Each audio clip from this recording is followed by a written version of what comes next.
వత్మి చక్రవర్తి. హైదరాబాద్లో దారుణం. అంతా చూస్తుండగానే ఓ మహిళను ఈడ్చుకుంటూ వెళ్లారు. అయినా ఎవరూ వారిని అడ్డుకునేందుకు సాహసించలేదు. తన తల్లిని వదిలేయాలంటూ కన్న కొడుకు చేసిన ఆర్తనాదాలు సైతం స్థానికులకు పట్టలేదు. వడ్డీ వ్యాపారం ముసుగులో ఉన్న రాక్షసుల కీచక పర్వం ఇది. అప్పు చెల్లించలేదని మహిళను కిడ్నాప్ చేసిన ఘటన హైదరాబాద్లో సంచలనంగా మారింది. పోలీసుల జోక్యంతో కిడ్నాప్ కథ సుఖాంతమైంది. ఆలస్యం జరుగుంటే మహిళ ప్రాణాలు ఏమయ్యాయో.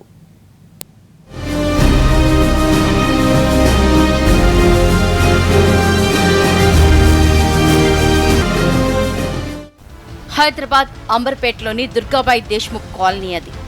అంతా హై ప్రొఫైల్ ఫ్యామిలీస్ ఉండే కాలనీ. పోలీసుల గస్తీ కూడా ఆ ఏరియాలో బాగా ఉంటుంది. వీఐపీలు చాలా మంది ఉండే ఆ ఏరియాలోకి ఈ నెల 15 రాత్రి 9 గంటల సమయంలో 6 వ్యక్తులొచ్చారు. ఓ అపార్ట్మెంట్ ముందు ఇండికా కారు, బైకులతో నిలబడి ఉన్నారు. ఎవరికోసమో వచ్చారనుకుని ఎవరూ పట్టించుకోలేదు.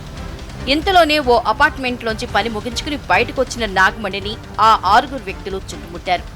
రోడ్డుపైనే ఈడ్చుకుంటూ తీసుకెళ్లారు.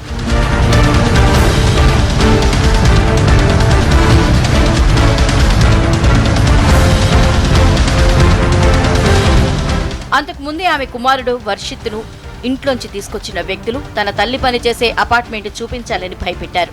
దీంతో వర్షిత్ వారికి అపార్ట్మెంట్ చూపించాడు. ఏం జరుగుతోందో తెలుసుకునే లోపే నాగమణిని 2 వ్యక్తులు కొట్టుకుంటూ బలవంతంగా ఈడ్చుకుపోతుంటే మరో 4 బైక్పై వారిని ఫాలో అయ్యారు.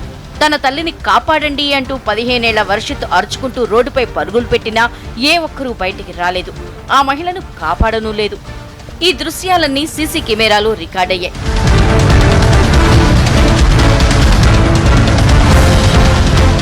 తన తల్లిని కిడ్నాప్ చేశారని తెలుసుకున్న వర్షిత్ తండ్రికి, బంధువులకి సమాచారం ఇచ్చాడు. రాత్రి 12 గంటల సమయంలో అమరపేట పోలీసులకు ఫిర్యాదు చేశారు. వెంటనే స్పందించిన పోలీసులు ఆ ఏరియాలో ఉన్న సీసీటీవీ ఫుటేజ్ను పరిశీలించారు. నాగమణిని బలవంతంగా లాక్కుపోయే దృశ్యాలు చూసిన పోలీసులు వీధి చివరన ఉన్న ఓ ఇండికా కారులో నాగమణిని కిడ్నాప్ చేశారని గుర్తించారు. ఆ కారు ఎటు వెళ్లిందా అని ఆరా తీస్తే నిజామాబాద్ వైపు వెళ్లిందని తేలింది. దారిలోని చెక్ పోస్టులను అలర్ట్ చేయడంతో పాటు నిజామాబాద్ కి పోలీస్ బృందం వెళ్లింది. చివరికి నిందితుల మూమెంట్స్ హైదరాబాద్ లోని తార్నాకాలో ఉన్నాయని గుర్తించిన పోలీసులు 3 అదుపులోకి తీసుకోగా మరో 3 పరారయ్యారు. ఆమెను బలవంతంగా లాక్కొని వెళ్లి దూరంగా ఆల్మోస్ట్ ఒక 100 yards అవతల పెట్టుకొని ఉన్న ఒక కార్లోకి ఆమెను తీసుకొని వెళ్ళి ఆ కార్ని మళ్ళీ ఒక 3 ఎస్కార్ట్ చేసుకుంటూ తీసుకొని వెళ్ళి ఆమెని కొట్టి బలవంతంగా బండిలో పెట్టుకొని ఇండికా కార్ యొక్క నంబర్తో అది మనకు టోల్ గేట్ క్రాస్ అయినట్టు నిజామాబాద్ సైడ్ వెళ్ళినట్టు ఇమ్మీడియట్గా మనము కెమెరాస్ ద్వారా ట్రేస్ చేయడం జరిగింది. ఎంటైర్ ఈ A1 మేడిపల్లి శ్రీనివాస్, తర్వాత చిల్కలపల్లి సాయిరాం, తర్వాత రాజిరెడ్డి, వీళ్ళ 3 అంబర్పేట్ పోలీసు అరెస్ట్ చేయడం జరిగింది. నాగమణిని కిడ్నాప్ చేసిన వారిలో 3 పరారులో ఉన్నారు. వారి కోసం గాలిస్తున్నారు పోలీసులు. కిడ్నాప్ కు పాల్పడ్డ నిందితులపై కఠినంగా వ్యవహరిస్తామంటున్నారు పోలీసులు.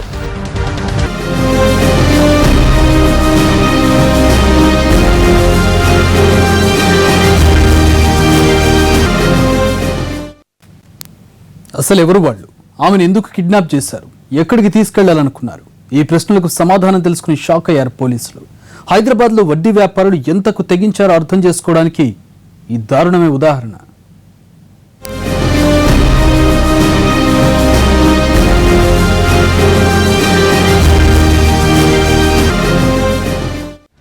నిందితుల్ని అరెస్ట్ చేసిన పోలీసులు నాగమణిని ఎందుకు కిడ్నాప్ చేయాల్సి వచ్చిందని ఆరా తీశారు.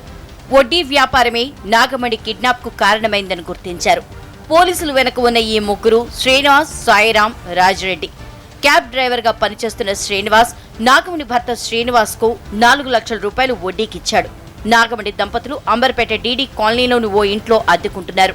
అపార్ట్మెంట్ లో పనులు చేయడంతో పాటు రోజు కూలీ పనిచేస్తూ తమ 2 పిల్లల్ని చదివిస్తున్నారు. భీమవరంలోని తమ ఫ్లాట్ ను అమ్మి శ్రీనివాస్ అప్పు తీర్చాలని ప్రయత్నిస్తున్నా అది కుదరలేదు. ప్రతి నెలా వడ్డీ చెల్లిస్తూ వచ్చారు. తన డబ్బులు తనకు ఇచ్చేయాలని శ్రీనివాస్ నాగమణి కుటుంబంపై ఒత్తిడి తెచ్చాడు.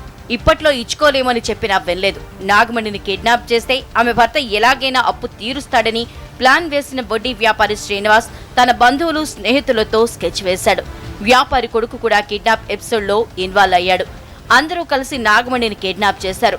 చివరికి పోలీసుల ఎంట్రీతో శ్రీనివాస్ అండ్ గ్యాంగ్ నుంచి నాగమణి సేఫ్ గా బయటపడింది.